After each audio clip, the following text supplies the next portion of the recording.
Mistoqsijiet lill-Fakultà tal-Liġi fl-Università ta' Malta brabta mal-proċeduri kriminali kontra l-lettur tagħha Jason Azzopardi u jekk hux se tkun qed tissospendih sakemm dawn jintemmu baqgħu mhux imwieġba.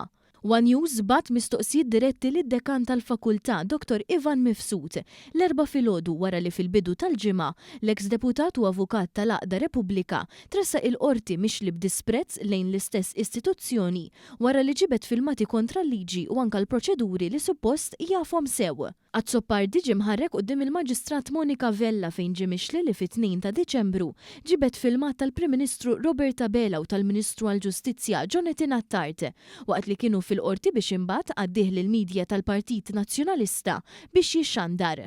Proċeduri tal-qorti kif joħroġ propju minn kapitlu 12 tal-Liġijiet ta' Malta iċaħdu lil min jiġbed filmati fil-bini u meta wieħed jonqos milli jaġixxi b'mod korrett f'dan ir-rigward, il-qorti għandha s-saħħa bil-liġi li tieħu azzjonijiet xierqa kontrih. Dan wassal lil Prim Imħallef Market Kuti biex joħroġ it-taħrika lil Jason Azzopardi. Fis-seduta ta' nhar it-tnejn ittellaw jiġdu l-Kap Eżekuttiv tal-Aġenzija tas-Servizzi tal-Qrati Juris Greg Fiorini, iċ-Chief Marshal tal-Qorti John Mikallef u Chief Security Officer fl-Aġenzija għas-Servizzi tal-Qorti William Aquilina li l-koll jikkonfermaw li kien Azzopardi li ġibet il-filmat.